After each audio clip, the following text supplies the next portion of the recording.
Welcome to World Affairs Today, brought to you by the World Affairs Council, Washington, D.C., a leading forum for global education and international affairs.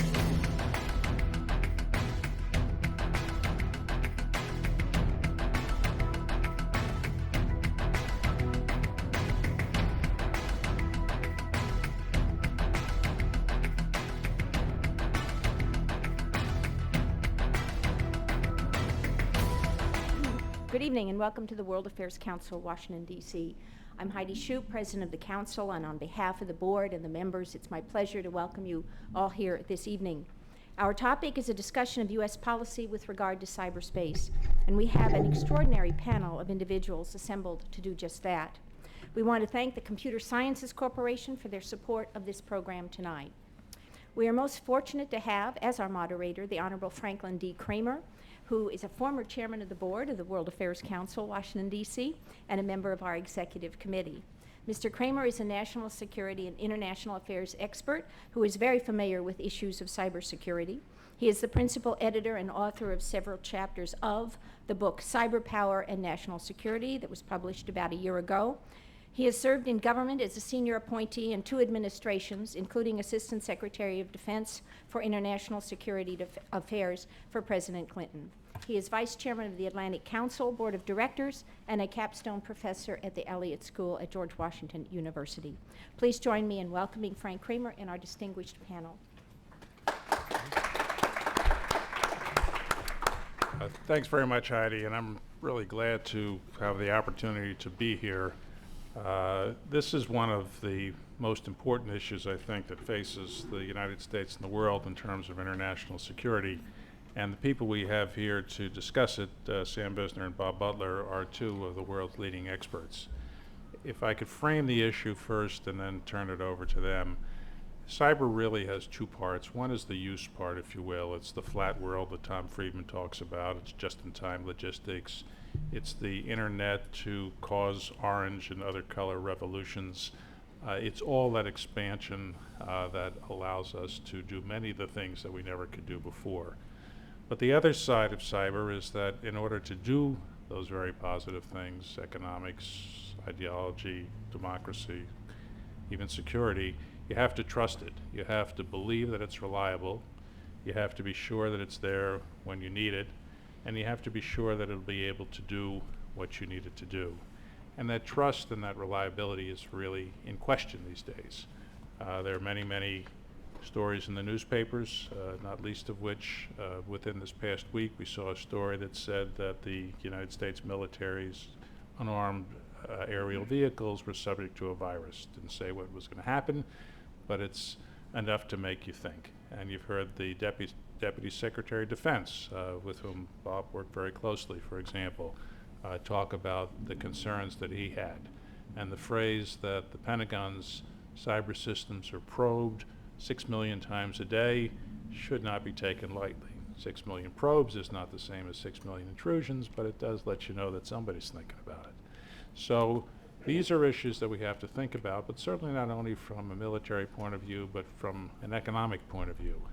The critical infrastructure, the electric grid, the financial part of what we do, transactions and the like, air transportation, for example, water, all of these are now run very much by cyber and very much by the internet. Regular financial transactions. I'm a great fan of Amazon, among others. I suspect other people could raise their hand likewise. How do you do ordinary transactions, so much subject to it, online banking and the like. So these are all issues that we really need to think about, and each of our panelists here are extraordinarily expert in this arena. Bob, with whom I've worked closely, Bob Butler, is a retired Air Force colonel. He's worked in the private sector as well as, again, for the government. When he left, if I remember correctly, he actually worked for CSC, as I recall. Left there, went back into the government, was the Deputy Assistant Secretary of Defense for Cyber, and just recently left within the last month or so. Sam Visner, also very long, distinguished governmental career in what's broadly called the intelligence community.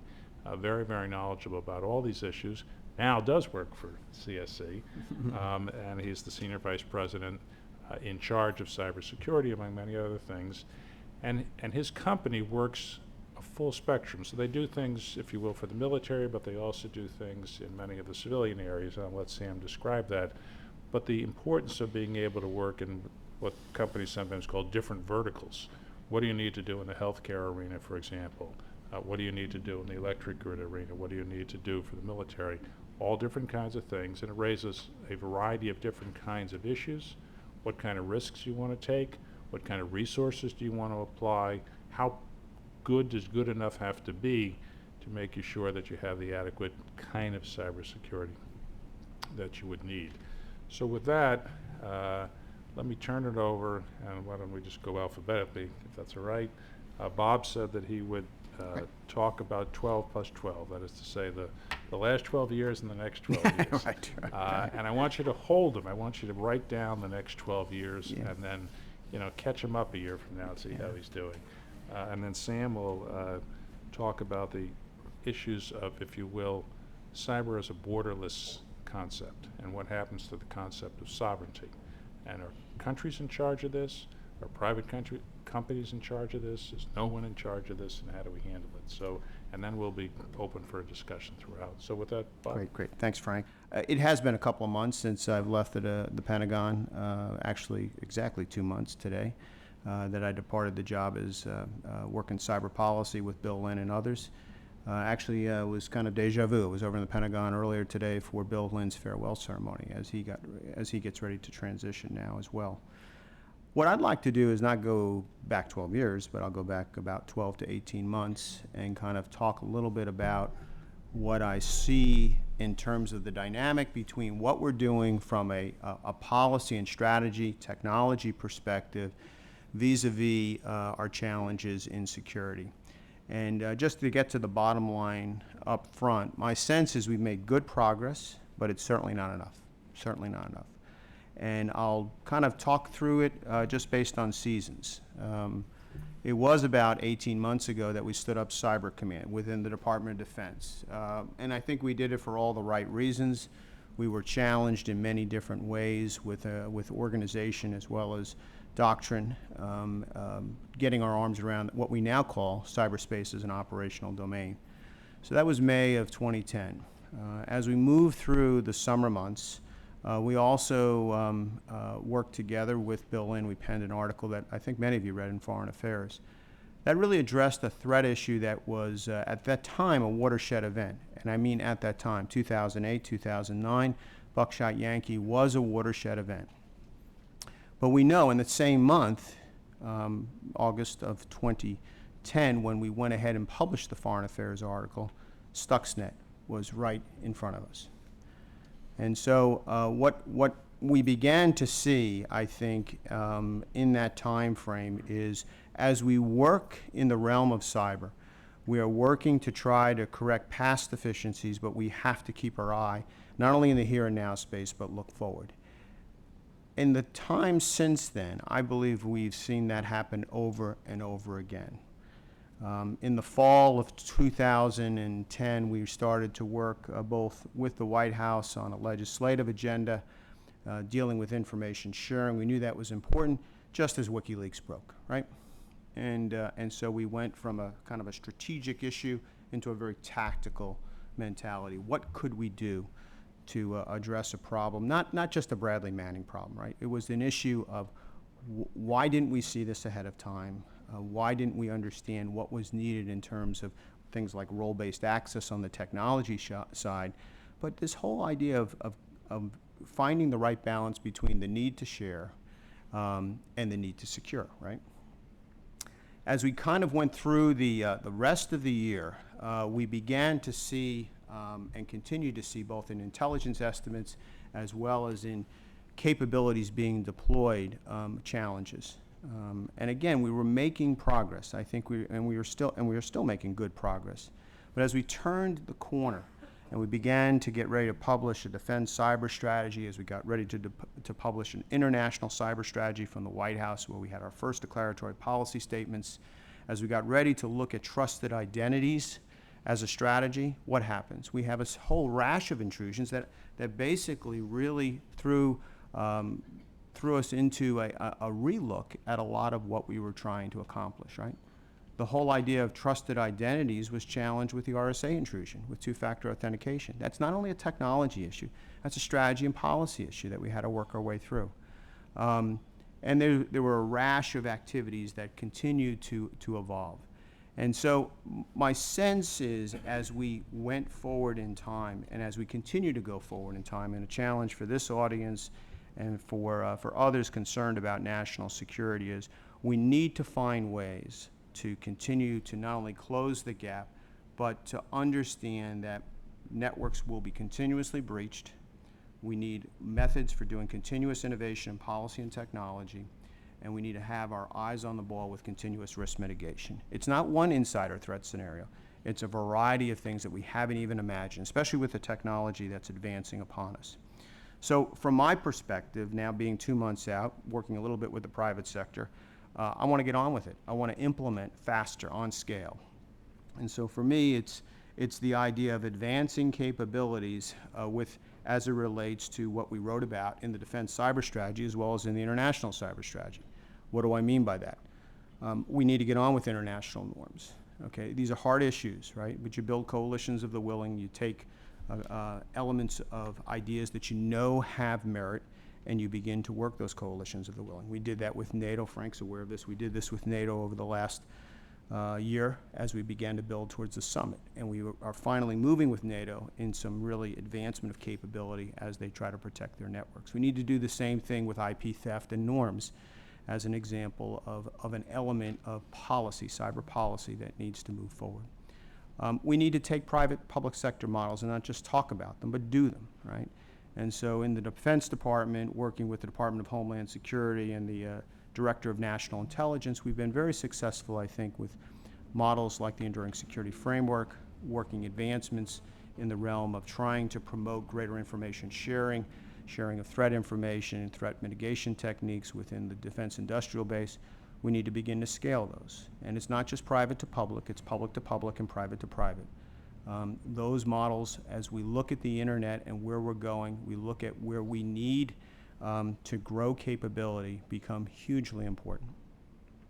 Within the international cyber policy realm, to me, there needs to be an advancement beyond where we are with the declaratory policy positions, right? And so this strategy lays out quite a few different policy priorities. We need to work together. And when I say we need to work together, it's not just a White House lead or a State Department lead or a Department of Justice or a Department of Defense lead. We need to come together as a community here in Washington and outside of Washington on implementation strategy. Within the Department of Defense, as we left, we do have an implementation strategy. For every priority listed within the DoD, what we put in the shorthand Cyber 3.0 strategy, we have an implementation piece that we're working. Challenging in this, economically driven world where we're looking to draw down budgets, but at the same time, it really comes down to smart calculus and looking at divestiture and reinvesting in important areas that we know will help us advance as a nation. One last element before I turn it over to Sam. Based on my background as an intelligence officer as well as working in information technology, I can't underestimate the importance of changes that need to continue to occur on leading edge in the technology realm, but also in the intelligence realm. As the Director of Intelligence at Transportation Command during OEF and OIF, I was low man on the totem pole in terms of collection and analytical priorities. I had to think of new ways to help us move troops, guns, and butter with velocity and with protection. To do that required a different way of looking at merging and meshing business intelligence with classical intelligence, traditional intelligence. New ways of taking information from shipmasters and security officers and bringing them into the mix. We need to do more of that on the collection side. We need to find ways to take McAfee's reporting and semantics reporting, and not only their intrusion reporting, but their mindset, and beginning to integrate that with what we're doing within the United States government. We're starting to do that in elements like supply chain, but we need to go a whole lot further. We need to do it on scale. In the area of analysis, just as if you go back in time and you looked at what we had estimated back in 2009 or 2008 of what would occur over the next few years, there was no anticipation of Stuxnet. There was no anticipation really in terms of time parameters with a WikiLeaks. We continue to be challenged in terms of intelligence estimates, and that's not a slam against anyone in the intelligence community. It's just hard, right? And we need to do better. And so challenging the assumptions in the intelligence world become critically important, and then working to ensure that collectively we put the right kind of collection stream against the newest set of assumptions to help us continually innovate, continually mitigate risk. I couldn't agree more with Frank in terms of the emphasis as we look across the 5 pillars within the Defense Department strategy. We look at these priorities in the White House's international strategy. It's not only about DoD, it really is about what I would call 4 other I's. It's internal to the department, certainly, but it's interagency, it's international, and it's definitely with industry. We have to work together. As a group of national security strategists and experts, but more importantly as people that see this threat continuing to grow at an escalatory rate to begin to counter a threat that we're struggling with in terms of anticipating scale and points of injection. With that, I'll turn it over to Sam. Thanks. Thank you, Bob. I'm grateful to the World Affairs Council for the opportunity to join you all and also join my friend Bob Butler. Bob and I have worked together both in the private sector and Bob in the public sector while I've been trying to fashion a strategy for my company. And I'm honored to share any platform with Frank Kramer, who is a great teacher in this area. I have a set of comments, and I'll try to get through them, but it's always a little difficult to talk about cyber and cybersecurity because it's a very broad topic, and it's sometimes difficult to know what is the specific areas of interest that an audience has and where we can engage most productively in the discussion. So assuming we've done this right and we leave some time for question and answer, I think Bob, Frank, and I will have the opportunity to judge the areas of interest that you hold most closely, and we'll try to get through them. And even before I get into the comments I was prepared to make, I'm going to echo some comments that I made earlier today in another meeting, and that is I think that in the cyber area, information is not as good as it needs to be. And as a friend of mine would say, we need to remember that the plural of anecdote is not evidence. So we hear a lot of numbers cast around here, and these numbers relate to where we think things are coming from and how bad the damage is and how many intrusions are taking place and whether or not those intrusions are causing cyber crime or some other kind of an activity. And all I can tell you is I've heard numbers relating to the same problem that are not even within an order of magnitude similar. So it seems to me that as we get into this business, we ought to stop with some of the hyperbolic language and start getting down to brass tacks and do a better job of collecting information, analyzing it, and using it to help policymakers and decision makers do a better job in meeting their responsibilities. One could ask about the private sector stakes in cybersecurity, and since I've now moved into the private sector, and I've been there now again for quite a few years, and its intersection with foreign policy. And some of these stakes are obvious, and even though the both the public and the commercial sectors and the private sector do share stakes, it's also true that their perspectives on these stakes are different. From the public sector's perspective, it's about national security, it's about national survival, it's about the sovereign prerogatives of a country, of a government. For the private sector, it's about the information's value to the company and to its shareholders and to its customers and the effects of good or bad cybersecurity on that value. And those are both legitimate perspectives.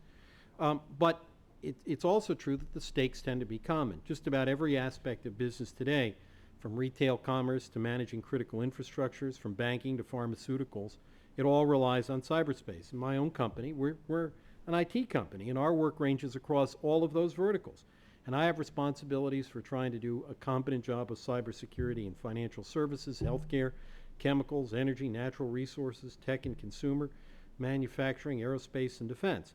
And all of these industries or verticals, as Frank put it, depend on information technology and they depend on cyberspace. And for them, their stakes are high and certainly going up. And we're all at risk.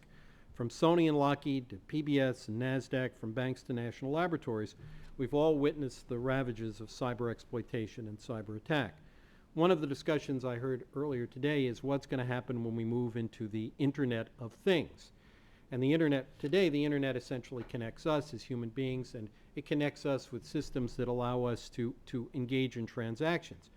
But in the Internet of Things, things such as your refrigerator, things such as your pacemaker will have Internet protocol addresses, and they will communicate via the network.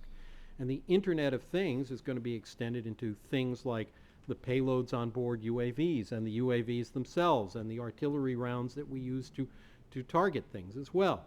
You should know that, that there are requests for information out. How do we extend these technologies all the way out to things, to going beyond the things that we use all the way to the things themselves? So we're going to have to figure that out. Cyberspace is really borderless, and I know that sounds like kind of a chestnut, but it really is a place where distinctions are less evident all the time, every day. The Internet traverses national borders, and there really are no borders in the Internet. One could discuss whether or not any particular company operates in any particular country today. But if you take a look at cloud service providers like Amazon and Google, where are their server farms? They're in many different places. The data, the applications are spread everywhere. There really are no national borders, and this is true for supply chains. So whatever legal regime governs our operations in cyberspace is not going to be constrained by national borders. And we do need, I would say, a new international legal framework if we're going to think about both internal law enforcement and external global cyber governance. The concept of national ownership of the global information technology infrastructure is also less meaningful every day. And that's only one aspect of what I mean by borderless. In cyberspace, there are no borders between public and private systems. The systems that serve our critical infrastructures depend on interconnected information systems. And the days in which information systems that manage critical infrastructure like power and water, where those were isolated from the larger environment, that's history, that's gone. Today, more and more of these systems are going to have Internet protocol or IP addresses. They're going to be hooked up to the Internet or Internet-like architectures. They're going to be as defensible or lack the same defensible features as the Internet. And we've learned from Stuxnet that systems that used to be air-gapped, that were not connected, today are. And whether or not, and regardless of how that border was breached, the border between the Internet and an industrial control system that we didn't think was hooked to the Internet, somebody got over that border. Somehow that happened, and it's going to happen in the future. There's no way around it. Borderless nature of cyberspace has other implications. Critical intellectual property, and I'm not just talking about national security information or classified information, but the competitively important information on which our economic security depends, it's also at risk from an enemy and enemies able to breach today's porous defenses. And we have to get used to the fact that perfect security is not going to be possible. The advantage does, as Bob said, lie with the attacker. You know, we have big attack surfaces to defend. An attacker needs to find a hole. So today we need to go to a mechanism by which we can operate confidently in cyberspace, understanding that there will be risks, there will be problems, and the analogy I use is like a car. I can't guarantee you won't have an accident. We'll try to improve the chances that you won't, reduce the likelihood that you will, make the accident less severe, ensure that you're not hurt, give you a loaner car while your car's being fixed, which is another way of talking about resiliency, and get your car fixed. But where nobody's going to be able to guarantee that nothing bad will ever happen. What we want is to increase our level of assurance and confidence that we can operate well.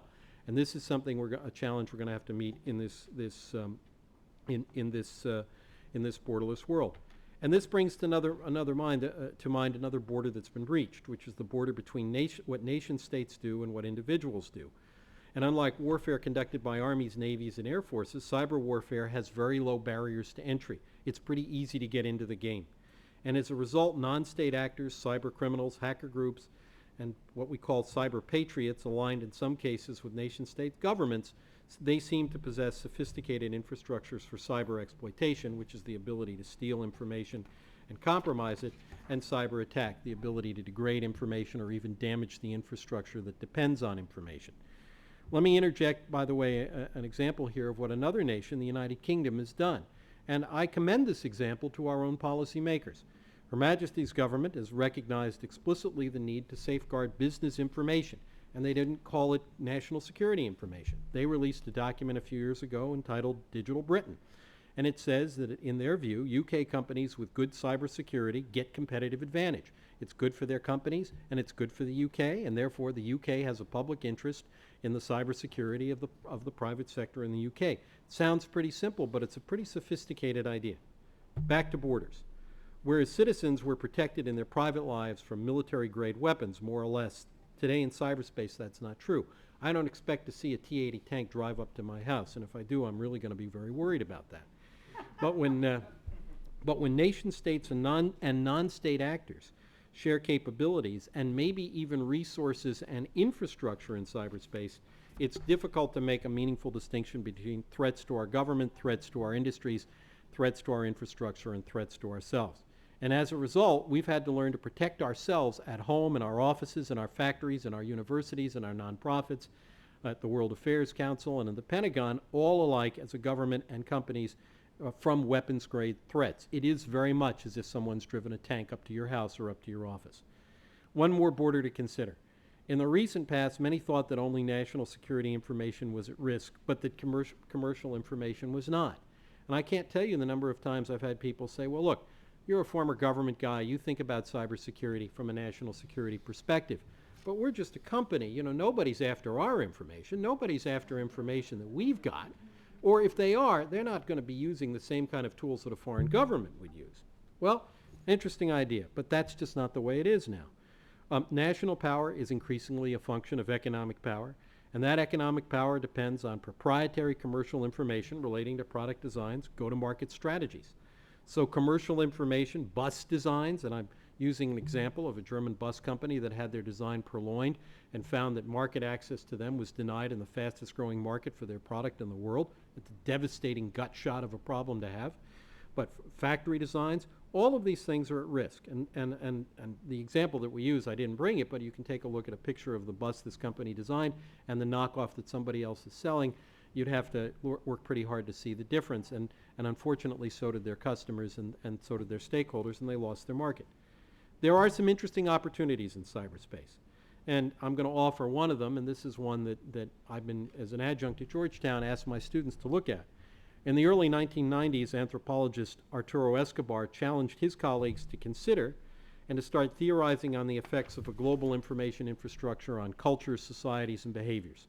He urged other academics and researchers to start to generate hypotheses in these areas, and today's social networking companies were not even in view. He'd never heard of Facebook and Twitter and Baidu and these other things when he came up with this idea. Today, our portal to cyberspace is broad, and it's everywhere. It's on your pocket, it's in your car, it's at your house, it's everywhere you intend to be. So we're now seeing the effects that cyberspace can have on behavior, on national movements, and on those opposing nation-state governments.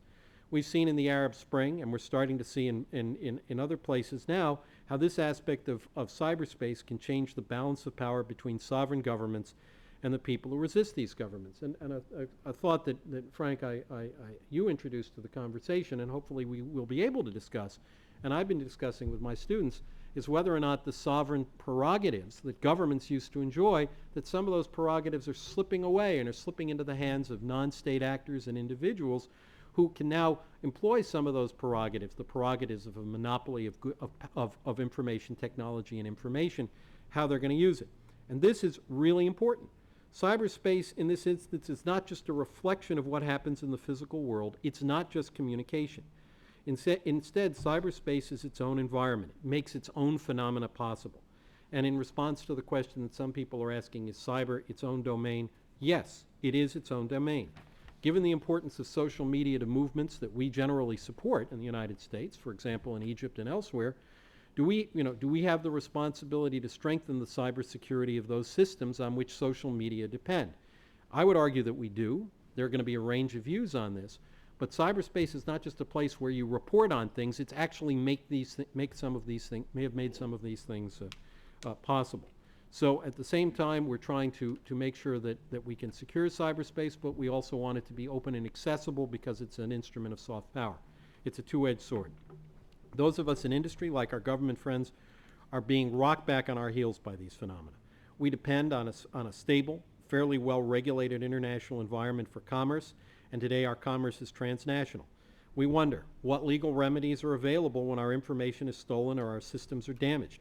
The national legal authorities, are they empowered to help us? In China, non-Chinese companies are compelled to adhere to Chinese law and policy, including policy regarding privacy. And I'm not giving you a value judgment here. It's just a fact that in a particular country, you have to adhere to that country's laws. When Google encountered an environment in which the privacy of its customers' search and email information appeared to have been compromised, it appealed to other firms working in China to help it gain traction in an effort to restore privacy.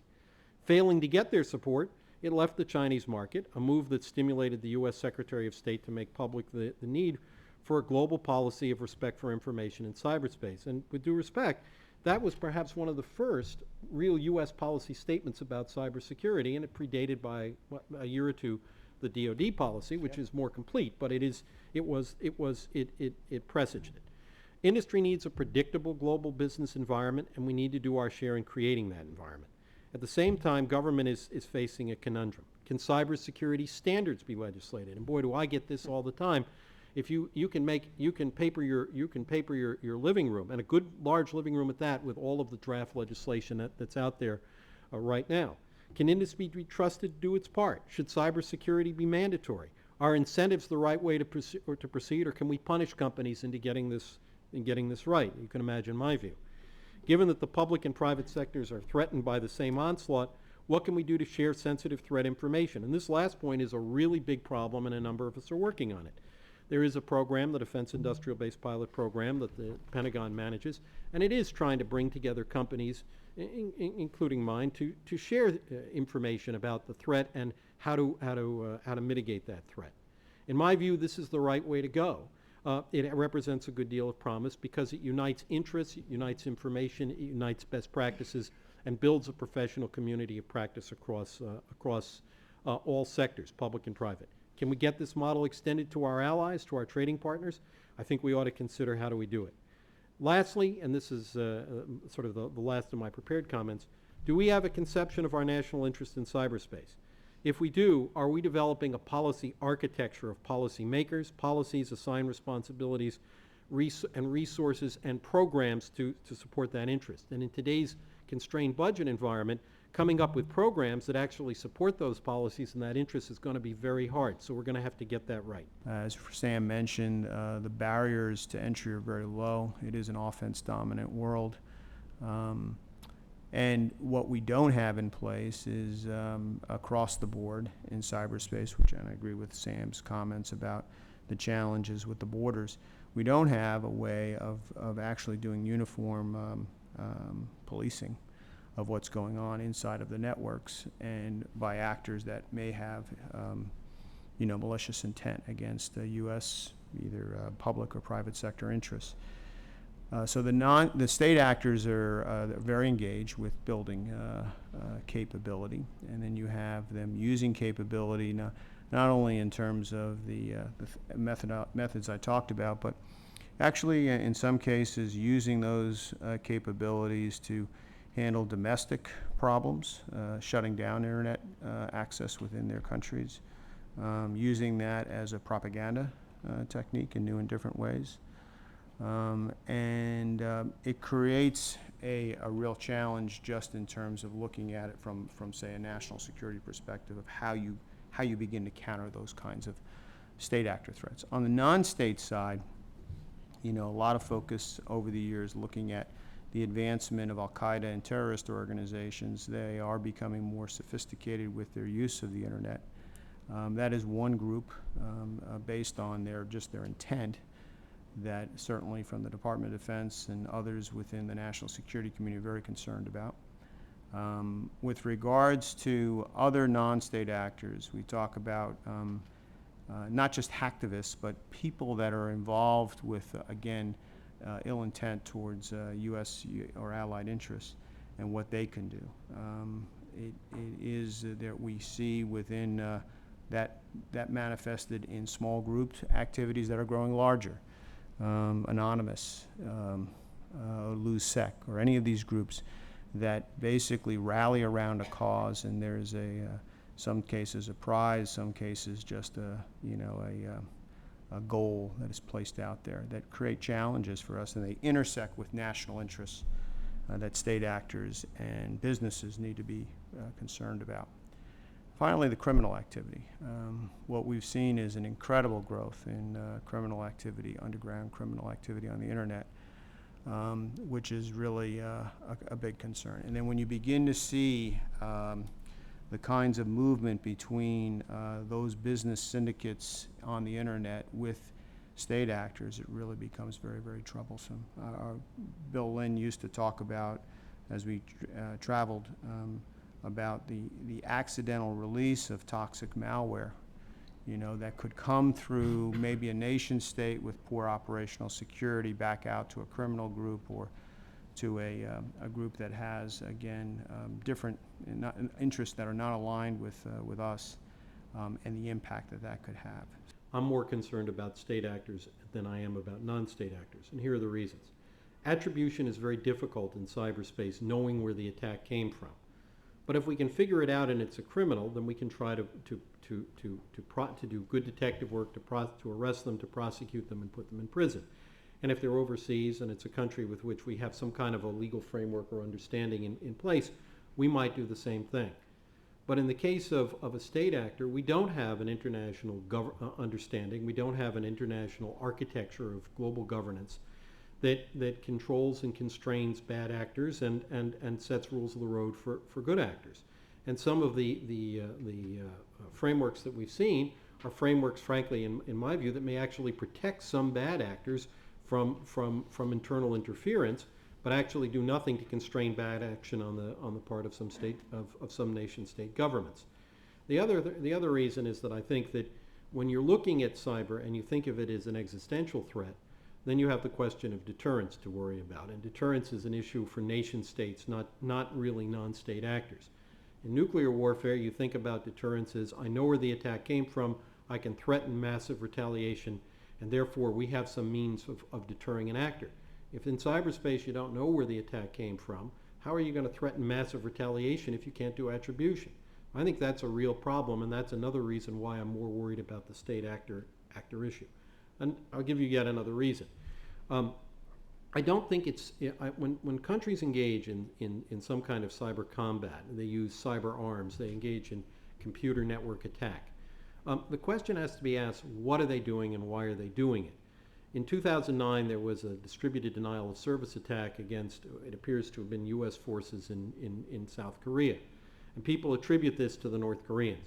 Whether or not that's true, let's ask ourselves hypothetically, if it was North Korea, why did they engage in a distributed denial of service attack against South Korea and U.S. forces in South Korea?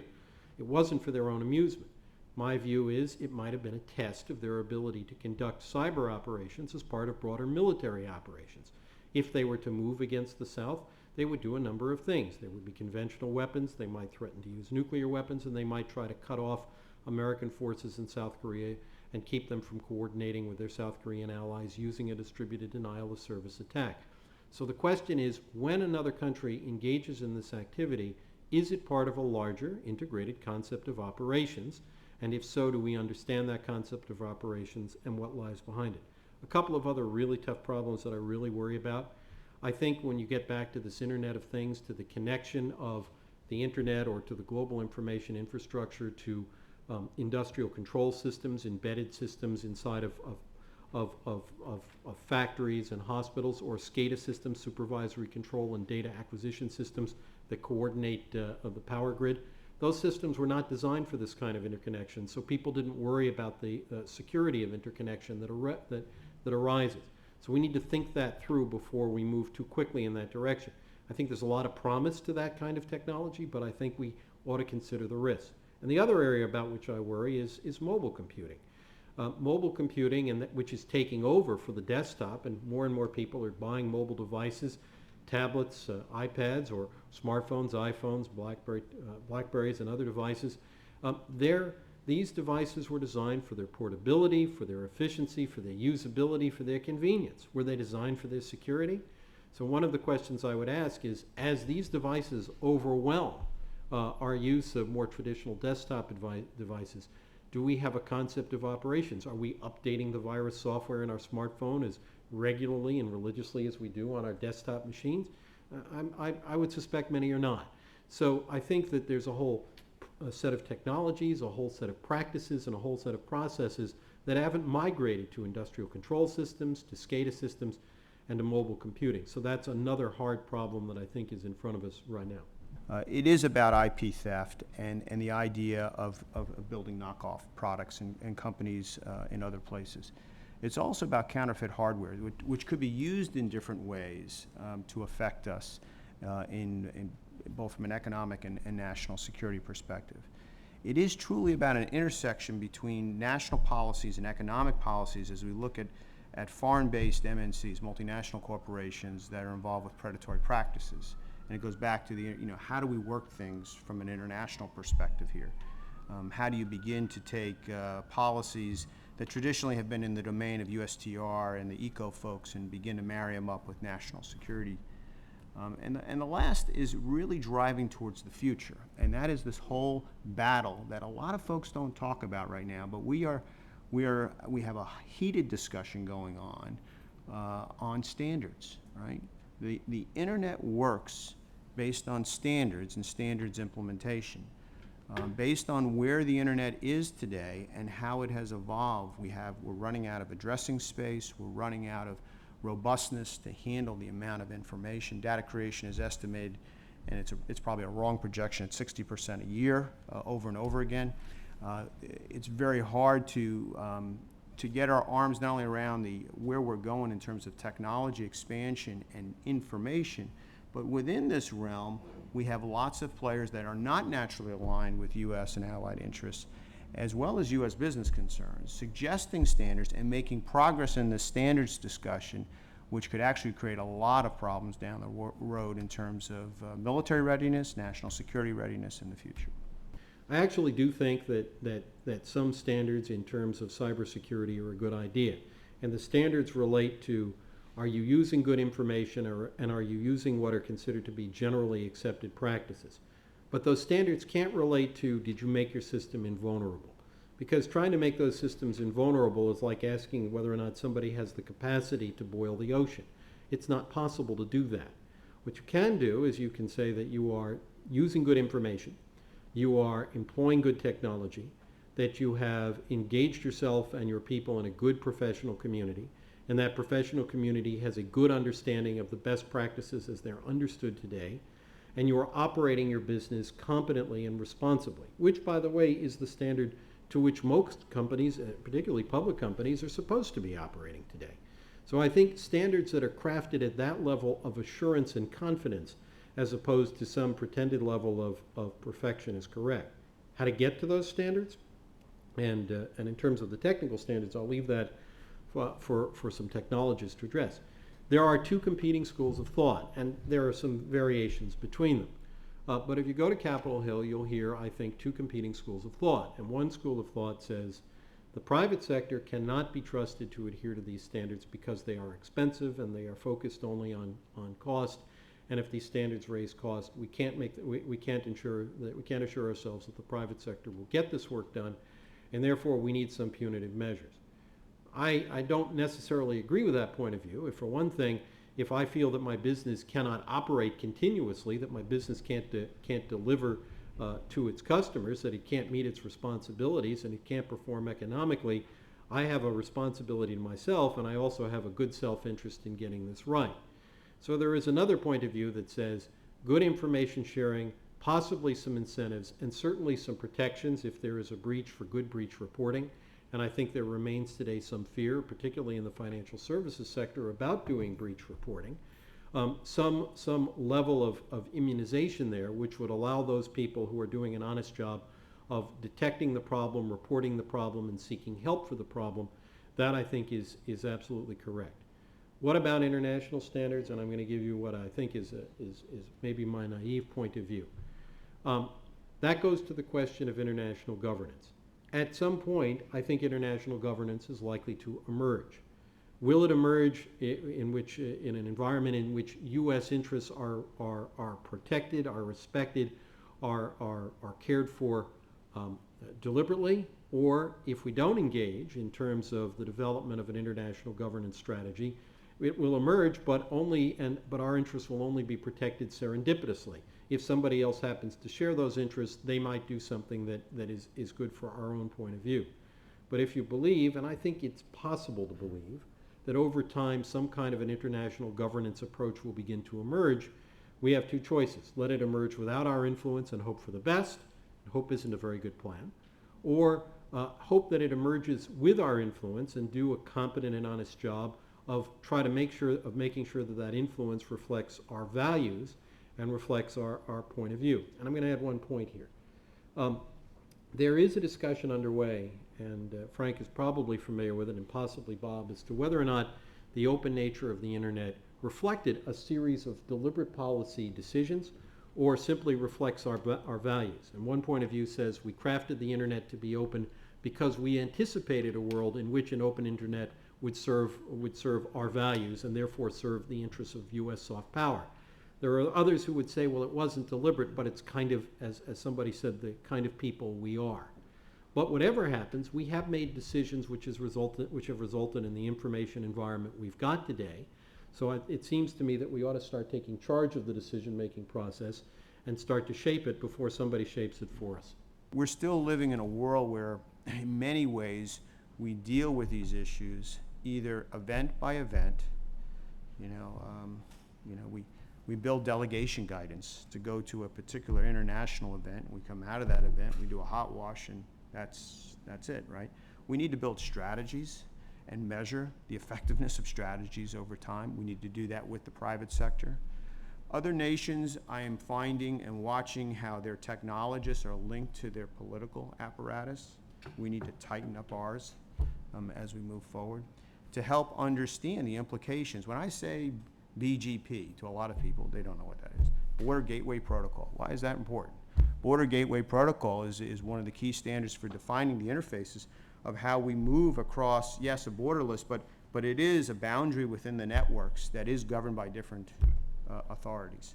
And if we don't have something like that type of Border Gateway Protocol working properly around the world, it is going to potentially jeopardize military readiness. We may not be able to do what we're doing in Afghanistan or Iraq. That's a problem. So we've got to create some education mechanisms. We've got to create some ways of connecting people that normally are not connected together with regards to technology and policy making. And I think, again, I go back to the idea of coalitions of the willing beginning to grow on scale as a very effective way of moving forward. Does the United States continue to have the strength to make the next set of advances, or are we seeing other countries with capabilities that are more likely to make that next set? How do you evaluate our overall positions, strengths, and weaknesses? I remain convinced that we do have those strengths as a country, and that we have those strengths to an extent that other countries do not necessarily share. We have a lot of bright people. We have excellent academic institutions. We have a tradition of innovation. But we also have something that I think is particularly special, and that is a set of values and a way of operating in this country, which is a kind of intellectual and social entrepreneurship. And I'm not talking about business entrepreneurship. I'm talking about the willingness to try new ideas, to communicate, to collaborate, to test those ideas with our peers, to do so in a way that is small d democratic.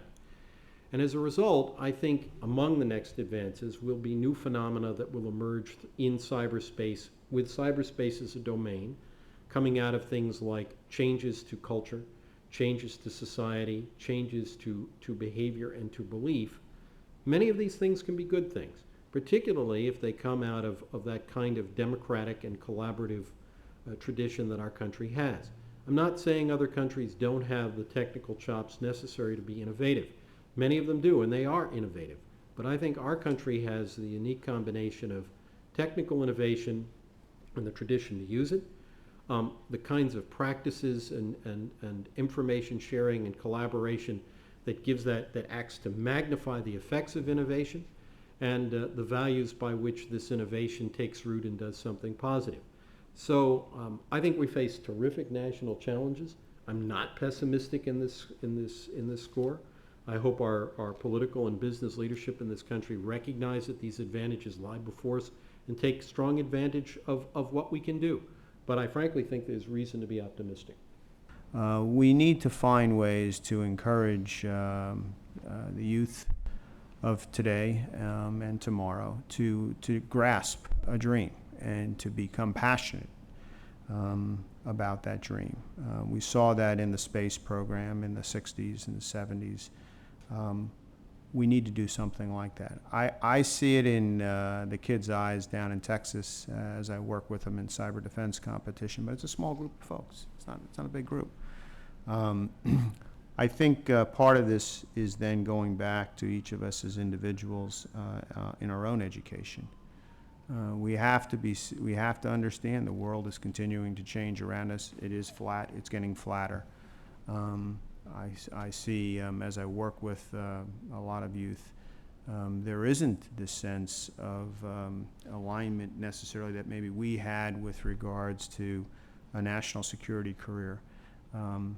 But there is this basic values system that Sam was talking about that we really, as parents and as teachers, as people in influence, we should be about describing not only a threat, but describing where we need to work and help each other as a nation. And I think this is a great space to do that. You said that you believe that states are the most direct threat towards the U.S. government. And I agree, and I respectfully disagree. I think in terms of cyber espionage, you are correct. States are a great threat to the United States and the private industry within it. But I think towards cyber attacks, where you see attacks on industry or the financial industry, I think that the greater threat is non-state actors, and I'll explain why. Assuming that we're dealing with rational actors, countries are tied together because of our globalized system, and our financial systems are so closely integrated that no country, without being directly threatened, is going to want to destroy the good faith of our international financial system. But because of technologies like Bitcoin, which is an alternative payment system and currency which does not rely on the faith of a government for its value, and digital gold and systems like that, you see that a non-state rational actor can essentially attack our financial system and be insulated from the effects that go with a destruction in the financial industry. And I'm wondering if anybody can answer that, and because I'm wondering, the theme of, I guess, of cyber is that you see state actors basically declining in power and a rise of non-state capabilities. And I'm wondering, how is the United States changing its policy like it did in 2002 with Bush's national security strategy document, which basically defined how they're going to deal with non-state terrorists? How is the U.S. basically creating policy to deal with these new non-state actors which are attacking our system? I want to talk to your professor. You're going to get an A. Let me respond to that. First, there is a lot of hypothesis generation today, which is different from theory, right? Hypothesis generation is, this is an idea that could be true. Theory takes it down into, all right, we've collected information, we've analyzed it scientifically, now we know it to be true. The question of whether or not sovereignty is slipping away from states and non-state actors are gaining power is, I would say, a good, solid hypothesis. It could be true. But these are, what did somebody say about the French Revolutions? Too soon to tell? It's also too soon to tell. I mean, the rise of Facebook, what's happened in Arab Spring, the use of social media, the implementation of alternate currencies like Bitcoin, those are interesting things and they bear studying. And these phenomena are useful for generating hypotheses. I think it is too early to come up with a new theory of international relations that replaces the Westphalian system. I think it's possible to have hypotheses, that we can generate hypotheses about that, and we should, and you should, and I hope you do, and then I hope you follow it up with good research, and so that we can develop those theories. But these are early days. This has really only happened, to a certain extent, since information technology became ubiquitous, when the phone company was broken up and the regulatory structures allowed competition, and then the technology became cheap and affordable and more or less easy to use. So I think it's still relatively early days, less than 30 years since ubiquity became a component of the information technology world. Now, in terms of the big problem, I want to go back and be quite clear about what I said. I didn't say that non-state actors are not as big a problem. What I said is the problem I want to hit first right now, because there are elements of it that need to be solved more quickly. Non-state actors are a big problem, and in some cases it appears they may be getting the resources and assets and technology and expertise of state actors. But when a criminal commits a criminal act, if we can find him, which isn't always easy, but if we can, there are things we can do. There are both domestic and some international structures for law enforcement. But international structures for dealing with bad actors at the nation-state government level, I think that has yet to come. And also the stakes are really high. While the financial system can be imperiled, it's conceivable that an attack on a critical infrastructure could be existential, and that may also be a different problem. I'm not saying that this is that one problem is easier to solve or harder to solve, but I would say that the question of getting the nation-state issue under control, or at least starting to address it, is a challenge that probably needs more urgency than it's getting. And if I had to spend some hours in the day, I think that would be my center of gravity right now. Not to say that one is more important than the other. Bob, would you like to Yeah, jump in? yeah, let me just take the discussion down just a different vein. Maybe you've thought through it yourself. In an interconnected world, we're creating greater transparency, and as we do that, states that are growing around the world also recognize that. They also have within them where they may have not as growing powers had a lot of infrastructure. They're building a lot of infrastructure today, which, as Sam indicated, has a lot of it's IT based, and it is interconnected. In a sense, then, when you look at states that threaten us today, my sense, I think, is that we're in this period of time where we're mutually deterred. I mean, there's kinetic and non-kinetic capabilities of nation states that would cause nation states to pause before trying to engage in something in today's space, because of the low barriers to entry and the offensive nature of cyberspace. I am concerned about this nexus between state-developed capability and the potential leakage, whether it be through security or criminal collusion or terrorist collusion, that is problematic. Not to say that the calculus couldn't change over time, but it is a real concern. I want to thank both Bob Butler and Sam Visner. They really are extraordinary people. It's a pleasure to be with them. It's a pleasure to be with all of you. And I thank very much the council, CSC, and the program, and we look forward to seeing you at future programs. So thank you very much. Thank you. Thank you very much. Thanks, Frank. Thanks, Sam. Thank you for joining us for World Affairs Today, a production of the World Affairs Council, Washington, D.C.